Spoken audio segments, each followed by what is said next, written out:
Hello.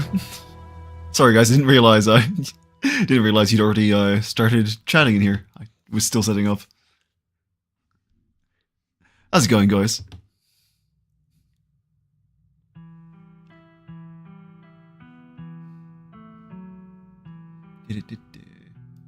I'm just checking some things. Stream health is good. There we go. Okay.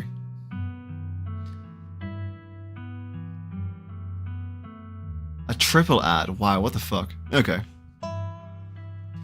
Okay. Oh my god, I'm so excited for this. It was so hard not to play this over the weekend, but okay. So I'm doing pretty good. Okay, so for reference before we start, I follow the artists, I follow the makers of this on Tumblr, and they gave and there are a couple warnings I have to give people before we really start this. The first of which is, this is not the full episode 5. There were a few art assets they still need to get locked in. So part 5 was split into 2, and the second part should be coming out later this week, I believe. I don't know how long I'll be streaming today, but I don't know if we'll reach the end point, reach that natural end point of like the halfway point or not. So there is a possibility of that. I'm not sure because I haven't played this yet. The second thing is apparently Chapter 5 is when you can end the game early. So you know, you can reach it. You can reach an early. I think bad end probably is what they meant when they said that. But they didn't have full details. So it's entirely possible things could go horribly wrong. And I don't know what's going to happen.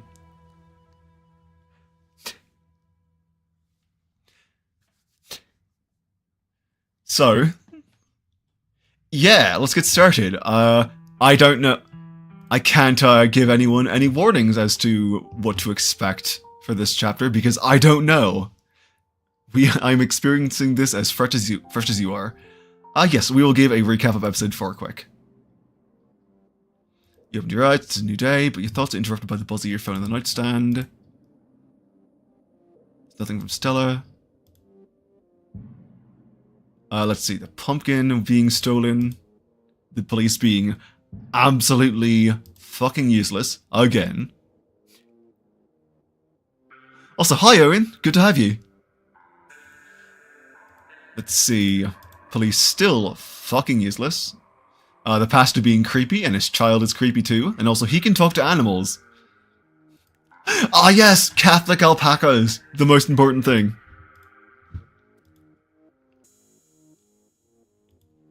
I almost forgot about that. Let's see, the strike happening. More of the strike. Obviously we have the scab here. Rodriguez has to die. Tabitha being way stressed. Sybil being arguably helpful and warning us of the cat.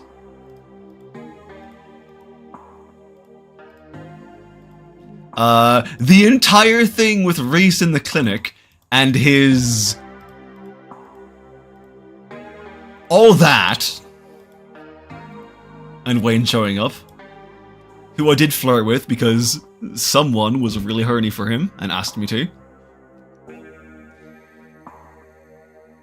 I sided with Dr. Kelly, who tranked him.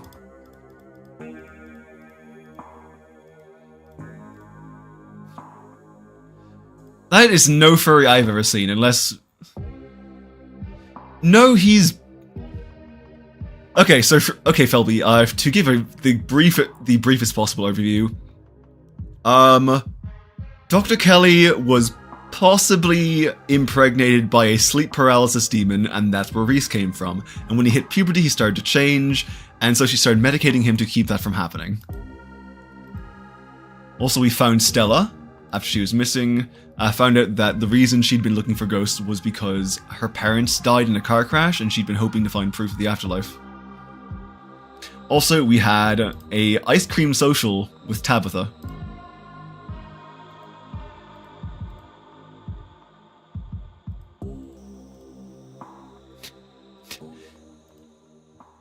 Alright, time to wake up. A lonely piano refrain echoes through your head as you sleep. It feels like it goes on forever, clumsy and uncertain of itself, stopping and starting at random. Ah, that's so cool. But as your dreams start to fade, you realize the music is following you to the waking world, continuing even as your mind re-solidifies and banishes the next few remnants of your dreams. The romance TikTok treatment, oh my fucking god. What the fuck? They've come to me. Are you coming to eat me? Is that what's going on? When it finally stops, you're startled by a sudden silence. Summon! Summon, wake up! You slowly come to, roused by the voice of your small possum friend. You feel strangely cold and uncomfortable, your muscles stiff and achy, your head still cloudy with sleep. Your vision comes into focus. See, Summon not dead. Okay, no, it was breakfast. They were here to eat me! You know what, that's fair. Law of the jungle and all that. Or law of the possum. There is a breakfast for Dustin, Mom. Dustin stands in your chest, his beady black eyes staring down into yours. Dustin's mom is hovering a healthy distance away. You're not in your bedroom. What? Explore, start crying, what? Did you two hear something right now? Just now? Like a piano? Dustin not know about piano. Can hear some weird bird though. Oh my god, look at him, he's so happy. Look at his cute face, I love him. Dustin, you have full permission to eat my body when I die. None of the world about World Bird. World Bird sound like it's far away from here. Dustin, my wonderful little friend, I love waking up to your face. Traitorous marsupial, you No, I'm not gonna be mean to Dustin. My wonderful friend, I love waking up to your face. Someone has been kind to Dustin. Dustin's so worried when someone got dragged away. Dustin, Mom, also worried for Human. No Human want to visit asshole squatter. But okay, the glass house still belonged to Squatter. Asshole Squatter too powerful even for Human. But it's the thought that counts. Yes, I'll leave my corpse to Dustin in the will. And Dustin's mom. Dustin and Dustin mom tried to help Human too. When the other one came to take you away, but scary Human not afraid of small creature like us. But Dustin watch over good Human all night. Where the fuck am I? You stand, your legs still wobbly with sleep, the odd tilt of the floor adding to your unsteadiness. Look at him, my beloved companion. I love him. So this is the Forbidden Wing. And Wayne dragged you here in your sleep. Can you ever trust the safety of your bed again? There are two doors out of the barren room. One is a normal doorway leading into what you assume to be the hallway. The other is a door that must have once been hidden, though the ruined state of the wallpaper has robbed it of its secrecy. Oh god, okay. Okay, investigate the once hidden door. There doesn't seem to be a clear way to open it, besides the brass circle where the handle should be. Herman, other side. Look through the hole where the handle used to be. You lean forward, peering into the narrow opening at what lies beyond the door. The marsupial— what the fuck? It's my room. I could just manage to find— what the fuck? Try forcing the door anyway. Do either of you know how to get back into my room? Very easy. Holes everywhere in Dustin house. Just got to squeeze between walls. Human too big to squeeze between walls. Human too big to squeeze between walls, Dustin. Gotta find a human size wall. Thank you, Mom. Try forcing the door. It does not work. You try messing with the metal contraption that stands in place of the door's handle, tugging and jiggling and pushing on it in every which way, and still nothing. This is Dustin's house. I leave it to him in the will. Does he call someone? You groggily pat your legs before realizing you're still in your evening attire. Whatever brought you here wasn't thoughtful enough to bring a phone from the nightstand. You know, when I said call something, call someone, I thought it meant like yell, but that makes more sense. Go explore the food. Also, that's unrealistic. I don't have evening wear. I sleep naked. It's not Tabitha's house anymore. You cross the slanted room and exit into the hallway beyond. Oh my god. Just continuous possum friend. I love this. I mean, this is a horrible situation, but I have them with me, so it's better. You and the possums find yourself in a long hallway, its age-stained curtains fluttering in the breeze, flowing in through cracked glass. Weak sunlight illuminates the dust dancing in the air. An ornate entryway, its door long gone, breaks the monotony of the faded wallpaper, and a staircase looms at the far end. No, that's fair. I don't like sleeping in clothes, but like if I'm just lounging around, it's just like a tank top and shorts. This would be much worse if I didn't have my possum friends. You're right. Explore. Investigate the ornate hall entryway. You make your way to the large set of double doors in the middle of the hallway. You can hear the light click of claws on hardwood as Dustin's mom toddles along a safe distance behind you. I think Dustin's just sitting on my shoulder. Look at him. It seems like some kind of entertainment room, the sort you'd expect out of fancy rich people who wanted to show off. Ah, there she is. There's Dustin's mum. It would feel elegant if not for the massive crack that runs the entire length of the floor. The air here stinks of mildew. You can see why Tabitha doesn't want you exploring these rooms.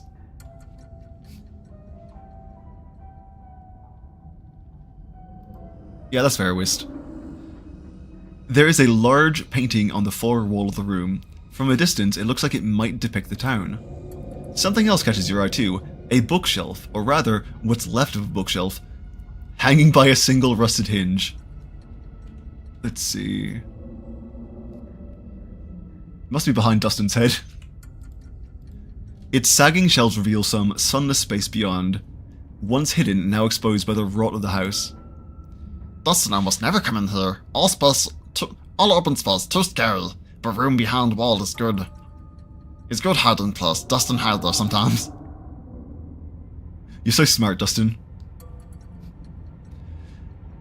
If I had known Dustin was going to be joining me for this, yeah, he's on my shoulder and he's a friend.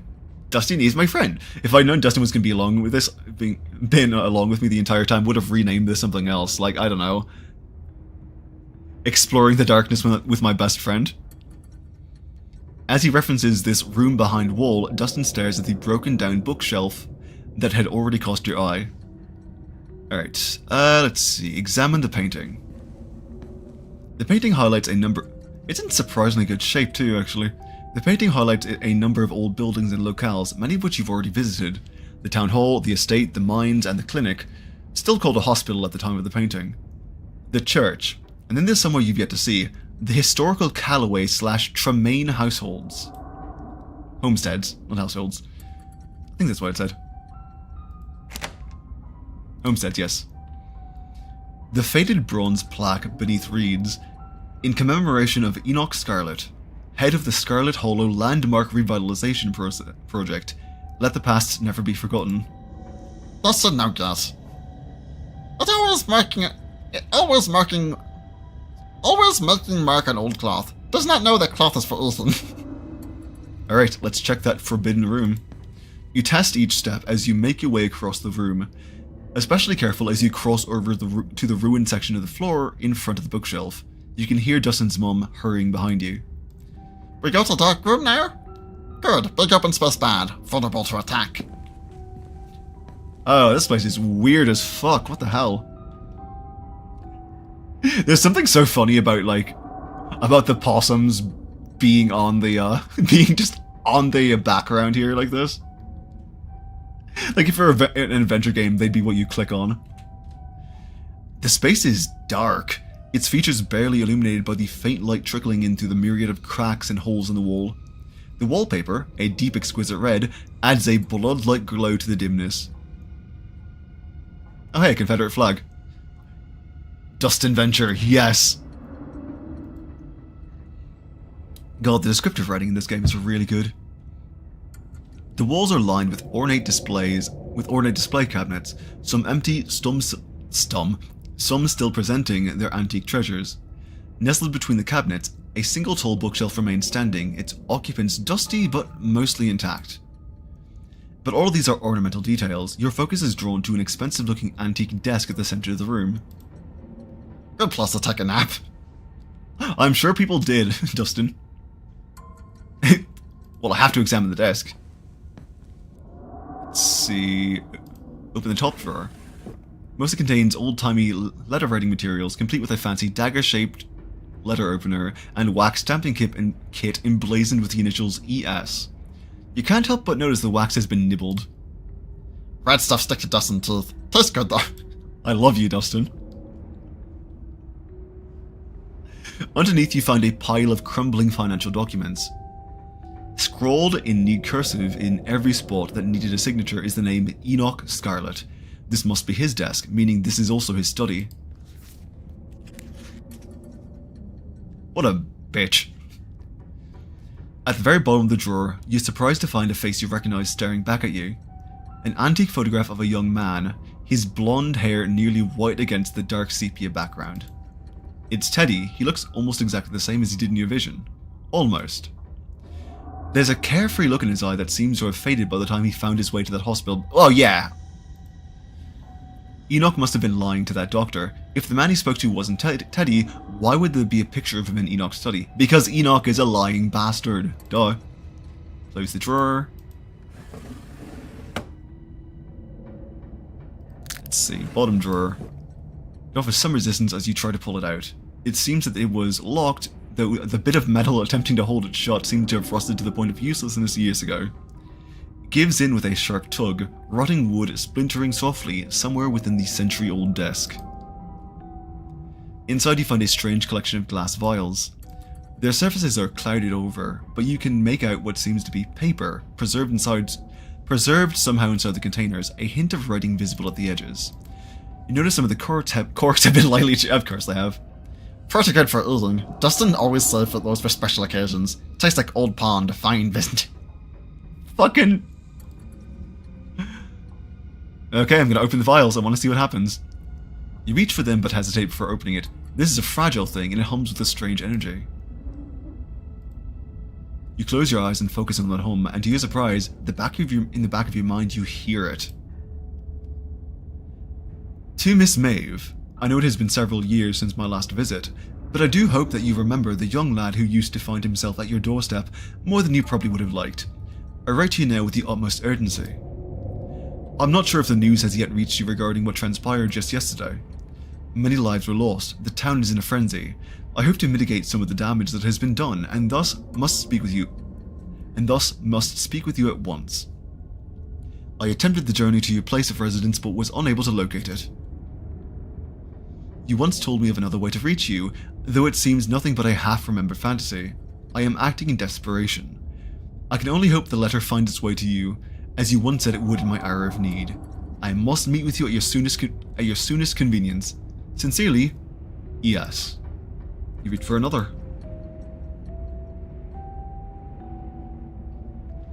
Miss Verena. Trouble with tea, your presence requested at once. And another. Verena, know what you tried. Do not appreciate the attempt at subterfuge. Though we both knew what was at stake here. The boy has been dealt with, Okay. Who the fuck is Verena and Maeve? Some of these letters are addressed to Miss Maeve and some to a Verena. All are signed ES. You assume these have to be from Enoch. Many seem unimportant, just listing a time and place. You assume meetings between Enoch and whoever this Verena may have been. Goodness. Step away from the desk. Yeah, I've seen enough. Return to the hallway. Ah, I'm so curious. You head down the eerie corridor, following the path laid out in the dust. No, Dustin, not go there. Dustin, come back!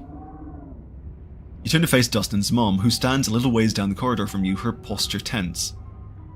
But Dustin is helping. Nothing bad will happen to Dustin with big, strong human around. Dustin mom said no. Don't care how strong human is. Only Dustin mom knows best for Dustin. Dustin looks at you with his large, wet, black eyes. Human will have to go without Dustin. No, Dustin!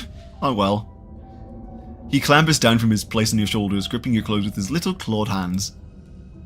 Oh my god, he's so tiny! I didn't realize he was so small! Hope someone can find someone-sized hole. We go back to Dustin house now. Someone should be careful. If they always smell like hurting. If anything happens to Dustin, I swear to God. Oh, look at it! And with that final word of caution, Dustin and Dustin's mum toddle away, disappearing into some crevice that will take them back to the comfort of your dresser drawers. I don't think enough people use the word toddle, it's such a good word. You continue following the tracks left by what you assume to be your fellow humans. You assume, yes. Yes, all humans riot. If anything happens to Dustin, we riot. Let's see. They take you up a flight of stairs, and you find yourself on the 3rd floor of the estate for the first time. There are more footprints leading all the way down the hallway and into the farthest door. Let's see. Approach the window. You carefully approach the window at the far end of the hall. That sure is a cliff. There is nothing below the window but the tops of distant trees, the ground having crumbled away. The only thing stopping you from plummeting to your death is the straining foundation. Oh, that's terrifying. At least for now. Let's see, move the boxes from in front of the nearest door. A bit of elbow grease, they slide aside. What's in here? The room is coldly empty. The large antique bed is made, its sheets ancient and dusty, but somehow still giving off the feeling of tidiness. Oh, I just got a achievement. Her ladyship's chambers for exploring Edwardine's room.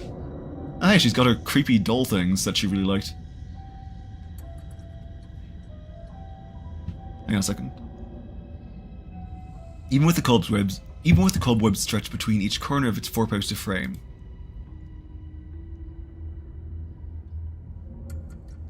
Search the desk. You step toward the desk, its drawers practically overflowing with stationery. As you sift through the papers, it quickly becomes clear to you whose room this is. Well, I mean, if the achievement hadn't spoiled it, yeah. There are stacks of bills in Edwardine's name, filling nearly every drawer, and even once you manage to get past the layers of envelopes and trifold paper, you hit with a permafrost of receipts. That's a great... Oh, that is such a great way to describe it, a permafrost of receipts. It seemed that she was doing her best to be meticulous and hold onto any scrap of paper that might possibly be important. When you reach the bottom of the drawers, you find something entirely different. Greeting cards, letters, small wrapped packages, some open, some sealed, some crumpled into messy balls. Huh. Either this woman was a hoarder, or she held some serious nostalgic value to greetings cards. Old geezer, oh my god. Princess for a day. You open one of the cards. Both pages are taken up by a handwritten note. Tabby, hope you're doing... Oh. Tabby... Oh. Okay, so hang on. Tabby, I hope you're doing well. Not a day goes by that I don't miss you. Hope Perlan treats you to your best Christmas yet. I'm not sure what sort of doodad you're into these days, so I sent a little something that made me think of you. I made sure that they were the best shells on the beach.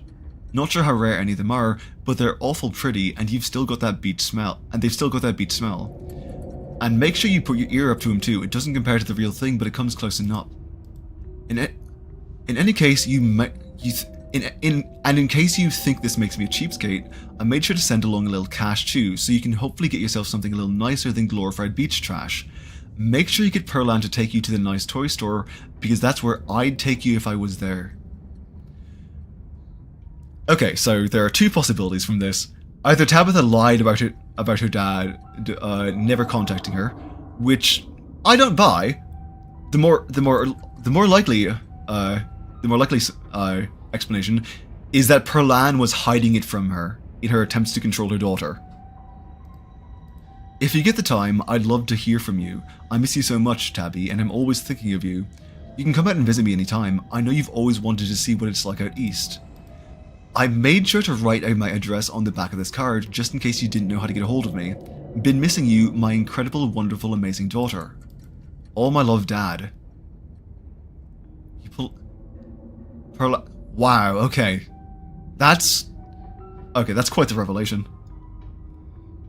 You pull another from closer to the top of the pile. Happy birthday, Tabby, it's me, your old dad again. So the big 2-0. I can't believe my daughter is such an adult. In my mind, you're still that bouncy little kid doing cartwheels on the front lawn, telling me what very... Huh. Telling me what various sounds animals make, like you're the professor of animal noises. I have no idea if you read these, but I'll keep writing them, even if sometimes it feels like I'm writing them to a ghost. I mean, we haven't spoken in almost 15 years. You're a whole human being now, and I have no idea what you're like. I'd like to think we get along, though. As always, my address is on the back. I hope you decide to come visit me one of these days. I've got a guest room all set up, just in case. I'm always ready for you, kid. I love you, and I always will, no matter what you turned out to be, love, Dad. There are years and years of these. The bottom drawer is almost entirely unopened envelopes, dated from when Tabitha would have been just a kid, all from him. What the fuck? You pocket a few of the cards. Search the closet, obviously.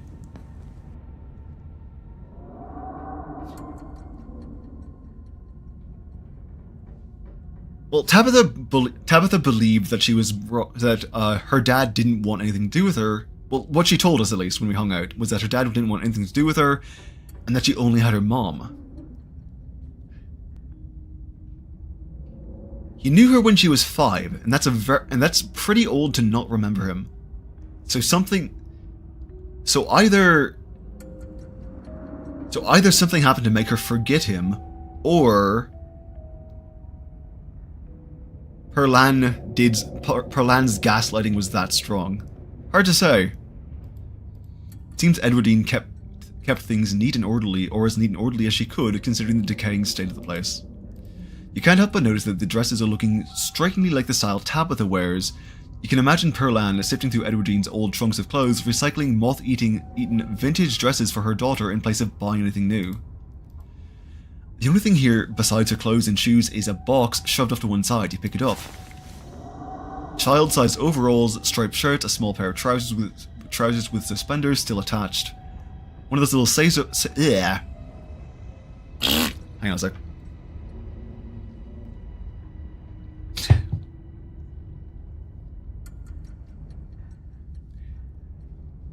One of those little sailor suits boys from the 50s were always wearing. What the fuck? When you pull out the last shirt, a note is revealed tucked away in the bottom of the box in a protective plastic sleeve. It's scrawled in almost ineligible handwriting, written in some thick brown watery ink that's cracked with age. Mommy, I am in here too and I love you. What the fuck? Your hands tremble, the note somehow making the tips of your fingers feel dirty, even as it sits behind a layer of plastic. You drop it back into the box and once again covering it with clothes, shoving it back into the recesses of this forgotten closet where it belongs. Yeah, I'm done here. Goodbye. Okay, I don't want to think about the implications of that right now. Still reeling, sorry. Finished with the tucked away room, you return to the hallway. Checked out the middle room. Yay.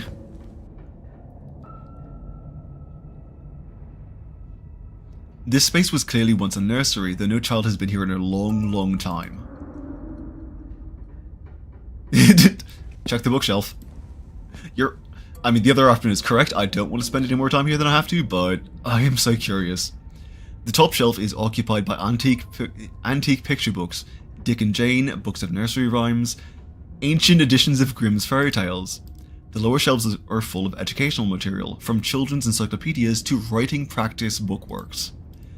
From the sheer number of learning-oriented books on the shelves, you get the impression that the children who lived here were not supposed to be interested in fun or fiction, were not supposed to be as interested in it as they were in diction and spelling. Your family may have been wealthy, but maybe not enjoy. Oh, definitely not enjoy. Read a few of the practice books. You leaf through a few of the practice workbooks, gently turning the near-crumbling pages. Reasons Mommy should take me and Maribel to the zoo. 1. We have been very good girls and have not cried for a whole week. True. 2. Maribel says elephants are so big and I would like to see one. 3. I think it would be very fun and Mommy would have a good time. Oh, this is tragic. All are signed with a carefully scrawled signature of Alexandra Scarlet. Yeah, you're right. You're right, Philby. You didn't. If I remember, Alexandra Scarlet died really young, didn't she? You flip through the rest of the book, your eyes unfocused as the many practice sentences and letter copying pages flash by, but something near the back of the book gives you pause. In a section that starts with a prompt, "Today Alexander continues with, talk to the boy in the wall." Okay. Yes, we're done here, please. Oh, I'm sorry, Philby. Well, we'll see how far we get. You continue following the trail of footprints, approaching the farthest room down the hall. The door was clearly meant to be hidden, but it's been left open. Wayne, was this you? The room is starkly empty save for a rug and a few candelabras. The lack of dusty old boxes and rotting antique marks it as distinct from the rest of the cluttered, forgotten spaces you've explored. It pains... Oh, that's what she meant. That's what Dustin's mom meant. It pains you to stand in this space. Emotions hang over you, strong, oppressive, and overwhelming thoughts that threaten to fill your lungs. You don't feel death here, you feel something worse. A deeper loss, one that's left a wound that has refused to scar. Yeah, the boy was probably a murder victim. You can't help but fixate on the carpet in the center of the room. The corner is rumpled as if it had recently been moved. You know what, just in case this leads to me immediately being killed, I'm gonna save this part. I'm gonna save right here. Yeah, okay. Move the carpet. You pull the carpet up, exposing the bare... Why is that a mystical thing? I'm very worried. You pull the carpet up, exposing the bare floor and revealing what lies beneath. Oh, goody! An ornate ring of sigils has been carved into the floor, 5 along the edges with a 6th in the center. Let's see.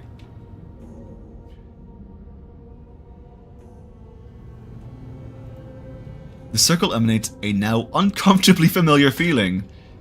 Yeah, I was gonna say, some of these look like the images on the carvings. You can feel your gaze forced to crawl over every intricate detail of the carving in front of you. The serpents wrapped around the staff give you flashes of the room beyond the morgue. And the darkness that swept over the house once it had been uncovered. The fist and chain makes you feel like you're back in the claustrophobic confines of the mines, surrounded by the angry hammering of its memories.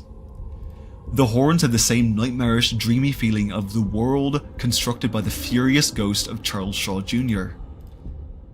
The others are new to you. The feelings they emit are less intense, giving only vague impressions of what they might be tied to.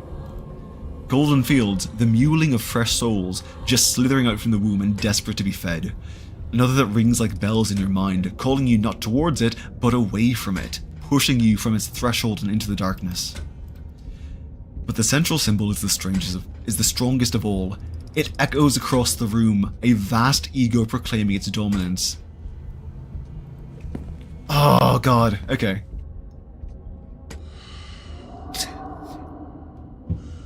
You continue forward towards the door on the far side of the room. Oh no, that's the door the entity was locked behind. You exit into the short hallway. There are stairs here leading back down to the lower floors, but there is also another door. It's hanging ajar, the many locks and deadbolts along its edge glimmering in the weak morning light. The door frame itself is gouged and splintered. Yeah, that had to be what the painting was. That's probably why it's also like untouched, because it's connected to magic. Evidence that some desperate creature tried to save itself from the room beyond, time and again. Oh, I don't have a choice but to enter it. You step forward. This was a... Oh, I don't like this. And there's the doorknob, yay. There's the doll. Slop bucket... Oh, boy.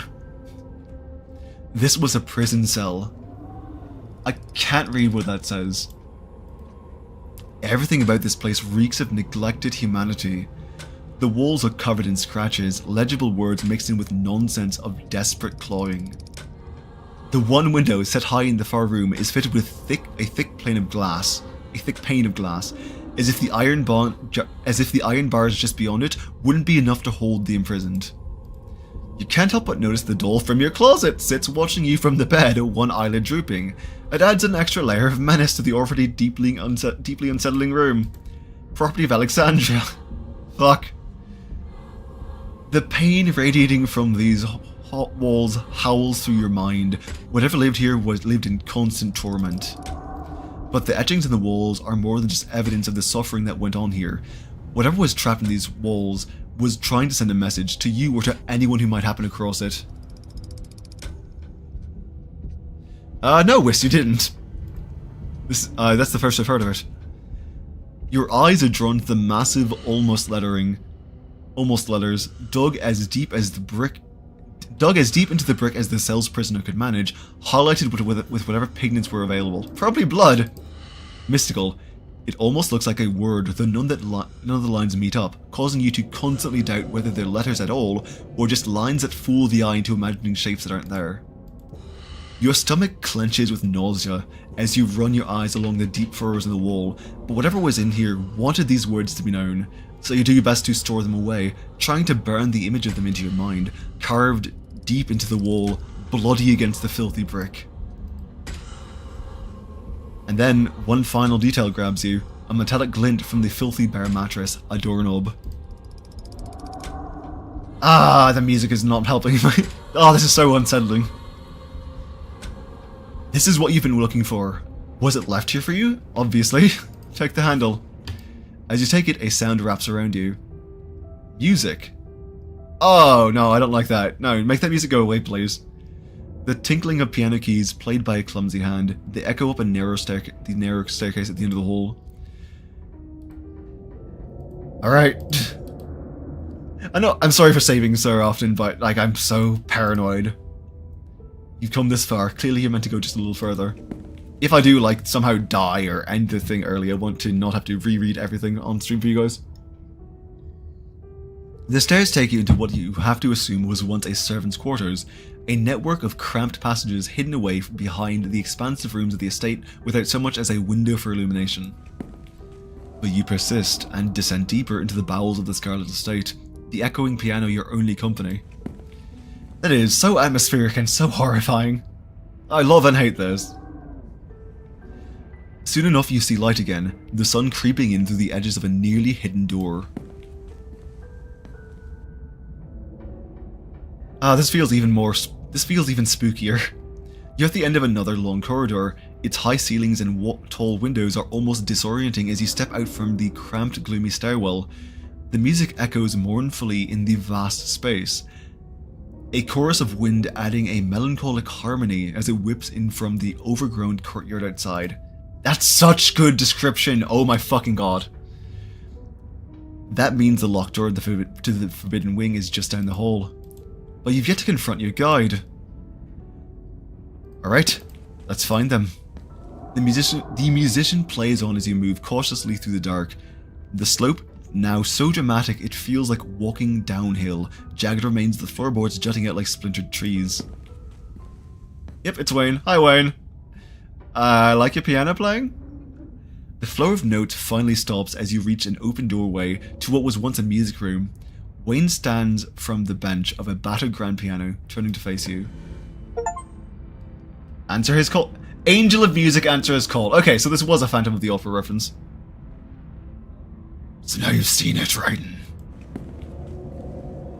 He makes his way down the tilted floor towards you. A breeze passes by him, carrying with it the smell of the wound that is his body. I hope you enjoyed the show. He stops just a few paces away. And I trust you understand the implications of everything you've seen. If you aren't careful and you put your faith in the wrong people, things could go very, very wrong for you. Well, I'll talk to him. Yes, it is a little theatrical. Fuck, okay. What's with the dramatics? Isn't this all a little theatrical? There were things you needed to see, and I doubt you would have been interested in a private guided tour. Now when I'm the one who would have been giving it. Though perhaps I was wrong. Maybe you would have had some interest in that. I mean, not me, but my chat would. Still, I thought it would be better for you to see it on your own at first, and to let you choose to come to me in the end. I'm glad you did. Why should I care about any of this? That's not... What was with the doll? Seriously, dude. She liked it, so I liked it too. It was nice to see it again after so many years. Did you need to carry me off in my sleep? A moment of weakness. I was impatient. Wow, this is very Phantom of the Opera. Never again, you hear me? How did I not wake up, actually? God, there are so many things I want to say here. Like, I would love to put a boundary there, but how did I not wake up? You've been a heavy sleeper lately. This town has been demanding so much of you. And I was gentle. Oh, good, he's a gentle lover. Who lived in that last room? Wayne cocked his head almost playfully. I did. I've been in that room a long, long time. Though my being free now is meaningless in the grand scheme of things, the town itself is enough of a prison that I might as well still be stuck behind that door. But at least I'm free enough to warn you. Oh, my fucking god. The phrase scrolled on the wall. What was it? Why does it feel so bad to think of? I'm glad you noticed. It's a weapon. Hold on to it. What do you mean it's a weapon? Oh god. Does Tabitha know about all this? Of course. Why do you think she invited you here?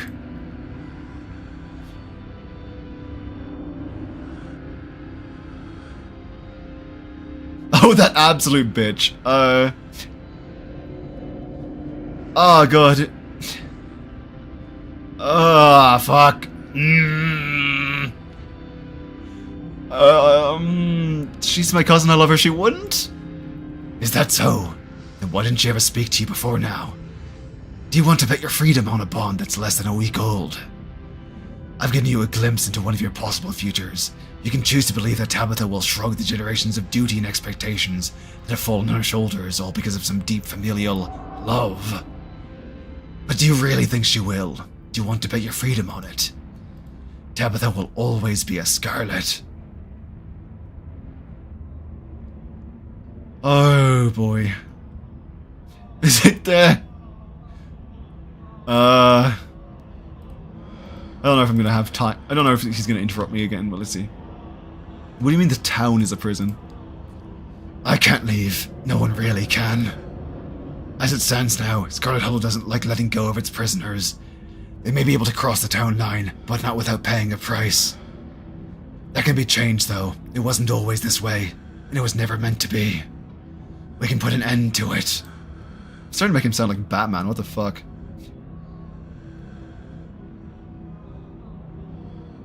Well, I'm here, aren't I? Trust is a strong word.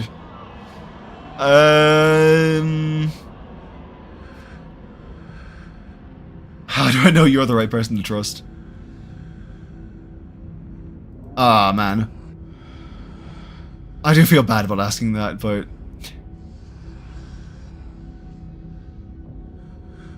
I mean, I can flirt with him. Should I flirt with the corpse, guys? What do you think, chat?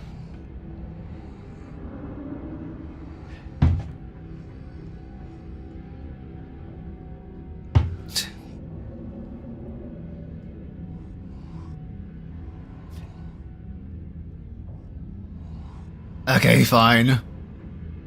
You take a step forward. Wayne doesn't flinch as you approach, but you can sense a trepidation. He seems uncertain of what you're about to do.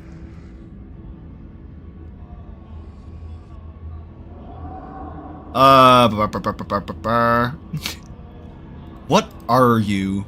I'm yours, if you'll have me. What do you want from me? You can be honest.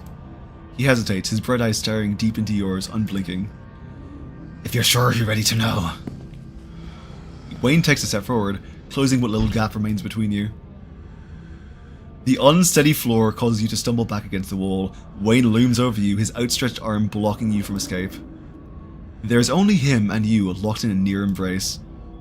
I can show you. Give you a taste of what we could be, of what I can offer you.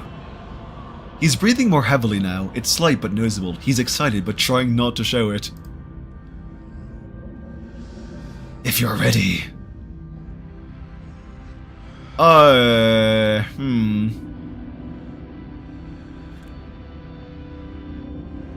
Okay, I am going to save scum a little bit with this one because I am curious. Will this make me fall apart like you? Not if we do things right. What does that mean? I'm being rejected, but a fleeting moment with you is a bliss for us both.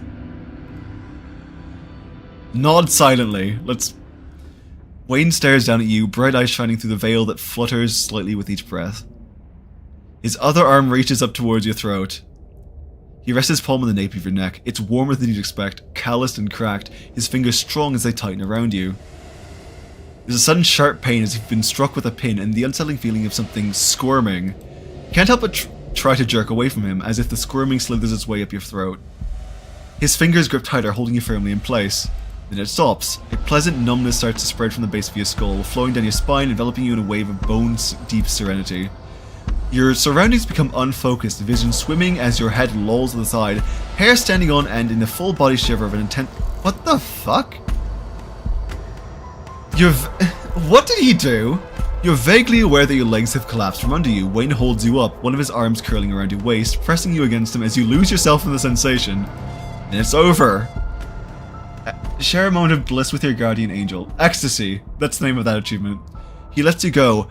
You slump to the floor as he takes a shaky step back, adjusting his sleeve. Think of that as a kiss. He has to catch his breath as he speaks. Business before you go. The witch holds some of the final pieces. Find her, pry them from her hands, and then everything should start falling into place. Mystical. The thought feels slippery, you're unable to hold on to it, and the holding is painful, like you're gripping onto it in white-knuckled fists. You're forced to let it go, it fades. Unless you're already starting to forget about her. Memory is a disloyal thing, isn't it? Physical, easy to manipulate it. But something being missing from your head doesn't mean it's gone from the world. But before you have the chance to respond, he's gone, slipping back into the shadows. Oh, that was interesting.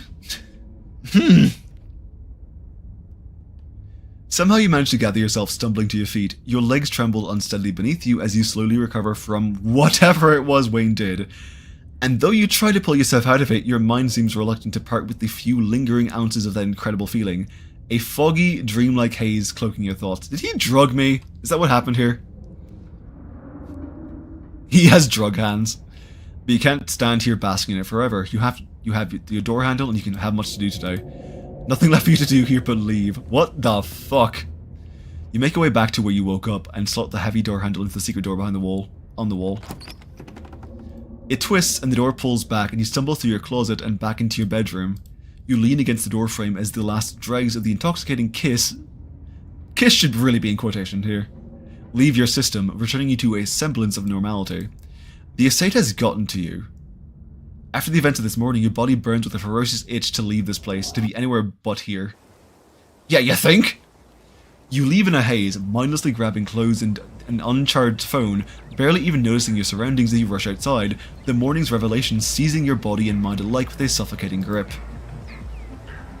Even the lingering afterglow of your entanglement with Wayne can't fill the sinking pit deep in your stomach, but dug into your stomach by the suggestion that Tabitha had not only known about all of this, but that she in some way is a willing participant in your family's crimes.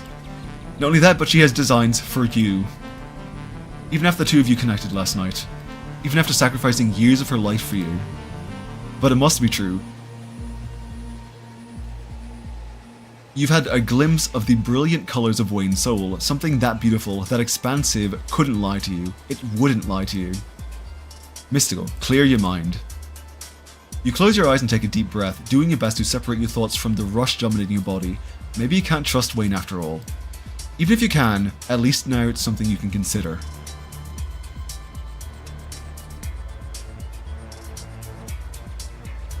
I think she deserves a chance to explain herself, if I'm being honest. Tabitha deserves a chance to explain herself. She is your cousin after all. You'll just tell her everything you saw, and surely the two of you can have a healthy and productive conversation to get the bottom. Yeah, surely. Maybe going to hear her side of things directly is your best course of action. Fuck. I need to find the witch before I do anything else. Now isn't the time for unnecessary confrontations. Wayne told you to find the witch, and he noticeably didn't tell you to take this to Tabitha. Only, you have no idea where to even begin finding this witch, or for that matter, who she, you assume she's a she, could possibly be. Think harder. There's a blur... Gee, I wonder who it could be. Who could be the only witch? She needs to explain herself for Felby, she needs to explain herself for apparently bringing me here with the intent of sacrificing me in some way. Or whatever it is the plan is for this.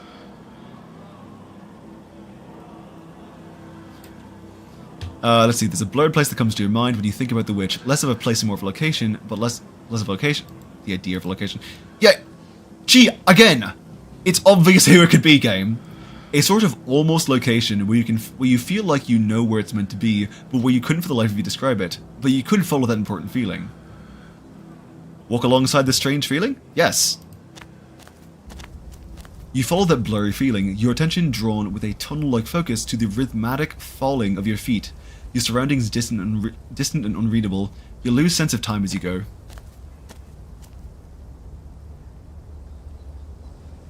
But then footfall stops and you find yourself on Scarlet Hollow's main street, in front of an old bricked-up building that you don't recall ever seeing before. And yet you know this is the place you're meant to go. What the fuck? Hey! Miles? Hang on, what the fuck? The memory of them is gone.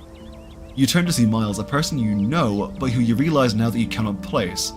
Is this where he's supposed to be? Does he have something to do with the blurred space burned into your mind's eye? Writin, I have to talk to you. There's something going on, but I can't remember what. It has to do with Sybil and somebody else, and that somebody feels really important. And I feel like if I don't remember before it's too late, somebody's gonna... Never mind, this was stupid, I just sound crazy. He doesn't sound crazy though. You feel an odd sensation as he's talking.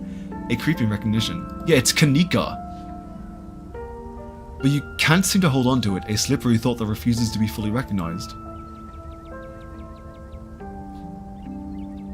Yeah, there is something wrong. You're not crazy, buddy.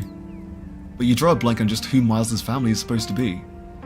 I knew it. I knew something was wrong. I don't know what it is. Nothing happened. I woke up and everything was normal.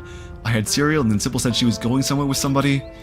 No, wait, that person was there too. I talked and then they left and I went out to the street because the office is closed for renovation, so I had to wait outside until it was done. It feels like he's recounting a dream, the memory slipping through his fingers as the words leave his lips, leaving only emotion. This is how I felt when Dad died, but nobody's dead. Please, make it stop. Okay, why did you come to me with this though, buddy? I don't know, I guess I thought you might know something. Whatever. Have you talked to anyone else yet? No, everyone else lives here and I don't need people looking at me funny the rest of my life. But I should have just kept my mouth shut, just like you know anything anyway. No, it's obviously fucking Sybil. I know who she is. I don't think so. She helps people. I wish I knew where she was. She would know what to do. Maybe when she comes back? Miles looks confused. No, we can't wait. There's this crazy old guy at the edge of town, you gotta find him, Julius. He was always coming around Oh, hey, I remember Julius.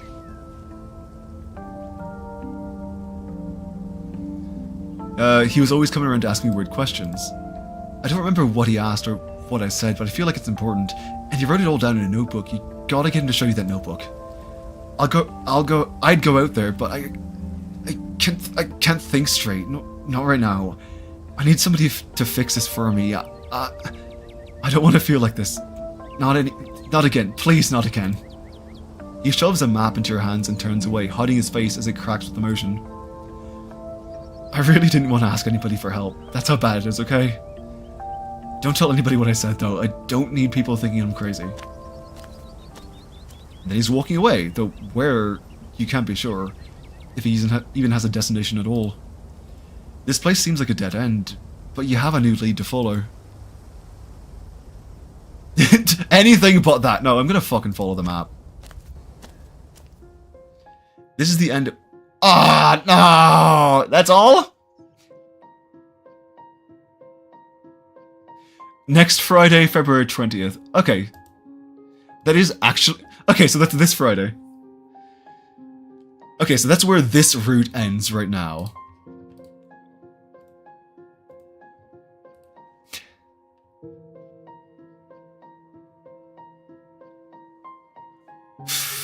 Well, shit, I didn't... I thought there'd be more of that. We were like, blah, blah, blah, blah, blah. Save the game. Okay. Okay, so... Alright, so what we're gonna do is, I guess I'll just end the stream here tonight. Because I can't continue on like this, and this is the state that we put the game in for now. And we will continue this on Friday, hopefully. Thanks everyone who tuned in. I'm sorry, I expected this to be a little bit longer, but I guess that's just the this is just the effect of the rotate truck. Apparently, from what I understand, episode 5 branches a fucking lot. Like, there's so much that can happen in this one. It's the most widespread episode so far. So, what we're going to see on stream is going to be one possible option. And we'll see what happens on Friday. So, yeah, thank you everyone for tuning in. I will try to stream on Friday, depending on... I will stream on Friday, even if I'm not feeling... Even if I'm tired from work, because I really want to see what happens, and I don't want to do this without you guys. Right. Anyway, yeah, thanks again, guys. Bye.